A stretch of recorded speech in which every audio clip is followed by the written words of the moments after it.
Hello everyone! Today we're starting off the episode over at the villager trading platform we made last episode.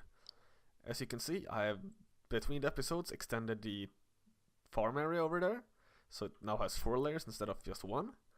And we also added a couple of new villagers into the breeder and also have a storage there for carrots and emeralds. So these are the carrots we have right now, and these are the emeralds we got for trading these carrots to this guy here. He's a really good carrot trade, but unfortunately we don't have any potato wheat farm yet. We're gonna have that one day. But this isn't what we're gonna do today. What we're gonna do today is the mob switch. As you see over there, Endermen are spawning, and that didn't happen last episode in the end because of the shulkers we were chunk loading. But if we go over here now to the end island, you see that we have lots of new things here, and also all the shulkers here are gone because we moved all of these shulkers into the overworld and put them in a mob switch over there that we've been building. So I'm gonna head there real quick and I'll talk about it. Alright, now we're at spawn here, and this building here, this is the mob switch right now. And right now we got 195 shulkers in here. You can see that a purple number out of 70. That is the hostile mobs, and all of the shulkers are hostile mobs. So they are 195 here, 35 on each layer, 35, 70, 105, 140 and so on. So this is enough for 2 mob caps right now, because you see, right now I'm the only player on the server and there's 70 possible. But if another player would join and be like on the other side over there, it would be a 140. So this is still enough for 2 players and almost enough for 3 players. And if I turn on the chunk borders here for the spawn chunks, as you see here, here's the lazy chunks, the 2 outer chunks. As you see here, this is the outer chunk and this is the chunk that starts touching the inner border. As you see here, the red, right now they're inside of it, but if we press the button over here, we send them to the other side, and now they're outside of the spawn chunks. And it's night right now, so we can fly over here, and we can just, oh, that's the wrong button, there we go. I can show you mobs will be spawning over here once the shulkers unload. Right, they should be spawning now. They're here somewhere. Yeah, there's a zombie, a witch, another zombie, creeper, yeah, all of that stuff. Now if I go over there and activate it again, you see all these mobs down here. I need more rockets. Just activate it by pressing this one, so they're all on this side again. You can see now they're inside of the red box. Now if I fly over there, no mobs will be spawning. As you see, none of these mobs are spawning here on the ground.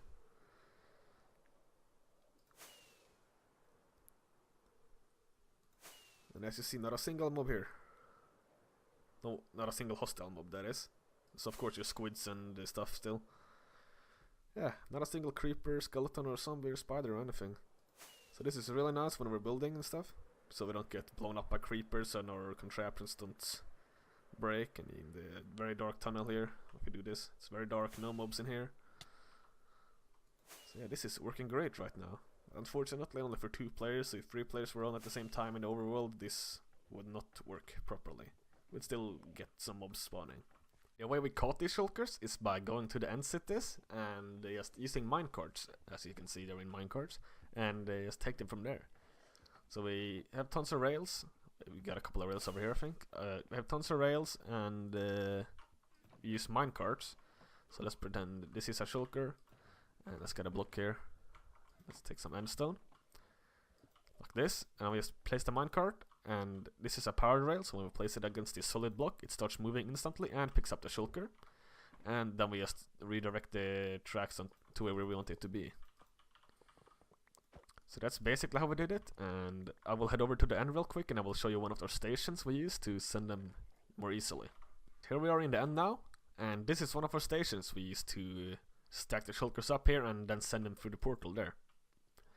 So what we do is, I'll actually show you from here. The shulkers, they come in from wherever, like they could come from here. Step wrong way, oh, he'll turn around. Just like that, but with a shulker in them, they'll be faster then. And they just go. When they go like that, and they get stuck here on the powered rail, that's sitting and pointing that way and that way. Then we press this button, this block will move away, and this rail move here. And also this powered rail will get powered, And because of the solid block here, it will get sent through here and just keep going. And here we have a counter that counts how many shulkers we got from here. So from this fortress we got 31 because it's already completely empty. I actually don't want the minecart to go through right now, so I'm just gonna turn that off. Yeah, like that. And if I just press the button now, you're gonna see this will go through. Just like that. And then you go through the portal there. Because through these end gateways, entities in at least shulkers, I haven't tested with other entities actually, but the shulkers in minecarts can go through the portals. In other portal that would not be possible, so these are special for some reason.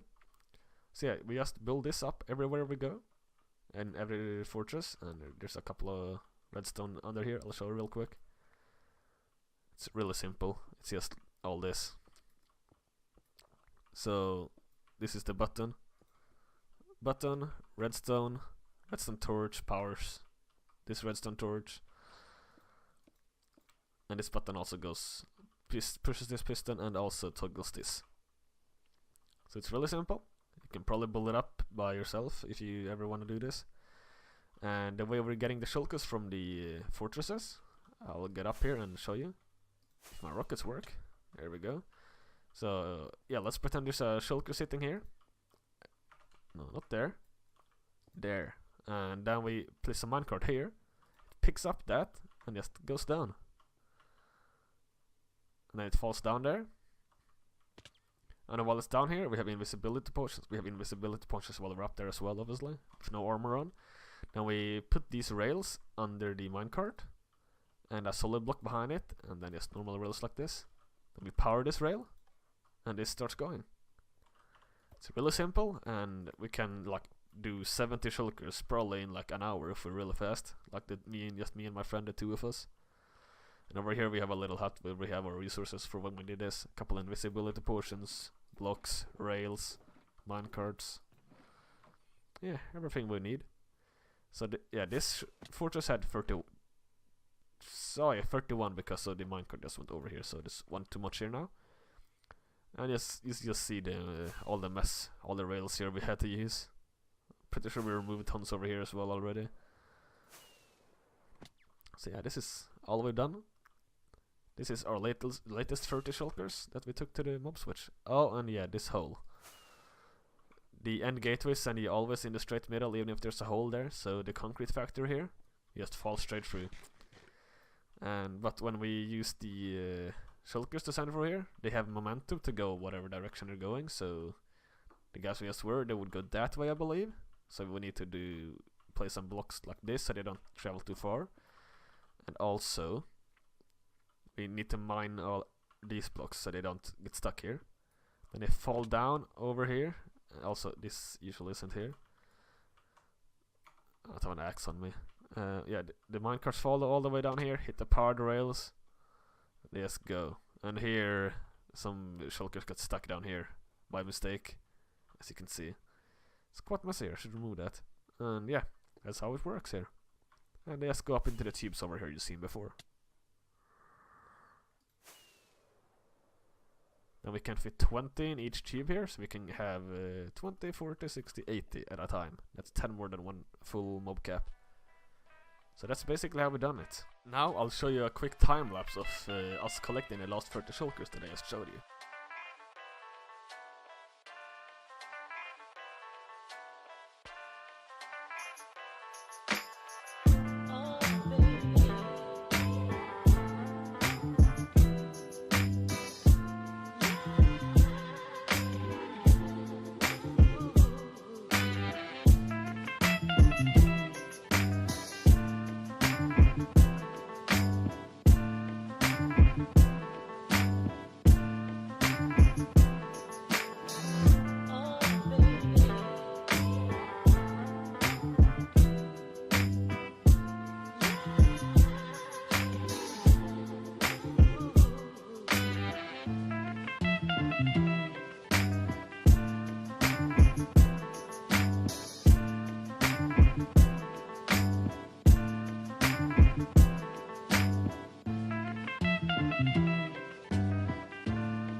Alright, we're back. Hope you enjoyed that little time lapse. I think I'm getting pretty good using replay mode. Can make some pretty good looking cinematics now. Well, now we're here at spawn, because I was thinking I should explain a little bit how the spawn chunks work in case you don't know. So I'm gonna open Photoshop and I'm gonna show you. In Minecraft versions up to 1.13.2, the spawn chunks is a 16x16 or in some cases 17x17 chunk big square. In 1.14 it is a 23x23 chunk big square instead, making the game much laggier. There are a few more changes to spawn chunks in 1.14 that I will not go over here. There will be a link to a video by Methods from the Sidecraft server where it talks about this. The spawn chunks is different from normal chunks because they never get unloaded if there's a player in the overworld. The chunks in the middle of the square are all entity processing, while the two wide strip on the edges are all lazy chunks. In entity processing chunks, the game runs like normal, even without any players nearby, except things that will need random ticking, for example crops or ice forming. In entity processing chunks, mobs act like normal. They are processed and can decrease the performance of the server if there are too many mobs, just like it would if you were 20,000 blocks away from spawn with tons of mobs in front of you. In the lazy chunks, however, a lot less things happen. For example, in the lazy chunks items don't despawn. Since items are entities, and the lazy chunks aren't entity processing, these items don't get processed by the server and can't despawn. Similarly, mobs in lazy chunks are processed differently. If you manage to get mobs into lazy chunks and then get away from there without them despawning, they will count to the mob cap, but they won't be processed by the server. The server only knows that these mobs exist, but don't actually do anything about it except writing them to a list and telling the game not to spawn any more mobs in its place. That is how a mobswitch works. We use shulkers in our lazy chunks for our mobswitch because shulkers don't despawn when they go 128 blocks away, so we don't have to worry about accidentally loading the mobs from our mobswitch and them despawning instantly. And that was some info about how spawn chunks work. Now let's talk real fast about how artificial chunk loading works with hoppers. In case you already know about this, or if you aren't interested in this, you can skip to. Now that you hopefully know a bit about what entity processing and lazy chunks are, I'll explain how normal chunk loading works. When a chunk is entity processing, it always is in the middle of at least a 5x5 grid of chunks. In the 5x5 grid of chunks, it will always be as the middle chunk that is entity processing, and the other 24 chunks are all lazy. If we now make a 7x7 chunk grid instead, you will see that there is a 3x3 chunk grid in the middle that is entity processing, but the lazy chunks is still just a 2 wide strip around it all. This is always like that. You need 2 lazy chunks to each direction for a chunk to be entity processing. Alright, now that you hopefully know a bit about how chunk loading and spawn chunks work, I want to show you this thing over here. This is a Interdimensional Loader, I guess you could call it. This just keeps the overworld and Nether loaded, so that the iron farms and stuff can run. But although we don't have an iron farm right now, as you can see, our old iron farm we have here got blown up when we made a hole. Well, we're not in a need of an iron farm just yet. But this just keeps the overworld and Nether loaded. Because every 15 seconds the overworld tries to get unloaded, but that timer gets refreshed every time an entity goes through the portals. Just deep rails here and send it every 12 seconds-ish. So I can go to the nether side and I can show you what we've done here. Okay, as you see here, this is the block the rails go into. As you saw, we got a rail into the hopper minecart here, into a dropper, and then this got activated and makes a fast clock to send it all out. And if we didn't have chunk loading on top of the roof, this would crash the server like every time someone went to the nether because of the millions of rails that will stack up here. So I'm gonna go to spectator and go up and show you. You go straight up and we're in this chunk here. This is the middle chunk, which will be entity processing because 1, 2, 3, and from here it's 1, 2, 3, 4, 5 across, and 1, 2, 3, 4, 5, like that. So it's a 5x5, so the middle one is then entity processing, like I just told you in the explanation earlier. So this is entity processing, so entities like the rails, they can be in this chunk, and then they can also spawn in this portal and get picked up by the hopper minecart, which is also an entity, and get sent out through the dropper here. And they're also in entity form then, so none of this would work if it wasn't entity processing. So I'm just gonna go back into survival here. I can do /unload overworld, and with this command we can see what chunks in the overworld are loaded right now.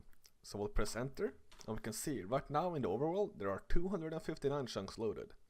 And they're at the chunk coordinates 160 and minus 160, and the normal coordinates, all those numbers, and the unload order is 63. As you can see up here, this is the first chunks that are loaded, 1, 2, 3, and then dot dot dot for increasing, and 98, 99, 100, and up to 259. At the first here, it's order 0, because they're on straight on the diagonal, where the order is always 0, so they always get scheduled to unload first. And that's how the permaloader also works, by unloading the same chunks over and over again, basically. And these are the chunk coordinates, these and the normal coordinates here. And yeah, just so on. So we can just do save all. And we can do it again. We can see there's still all the chunks loaded. 258 chunks loaded. No matter how many times we save, this will keep being here, and this is also how our concrete farm can work, and also how an iron farm in the future will work. And if you also go into the... Oh, I got this on me still. We go into the overworld again. You can also do this in the nether, because of the... because of this thing, we get some chunk loading in the nether because of the hoppers up there also. Unload nether. You'll see 25 chunks loaded. Those are the 25 chunks that are entity processing the rails.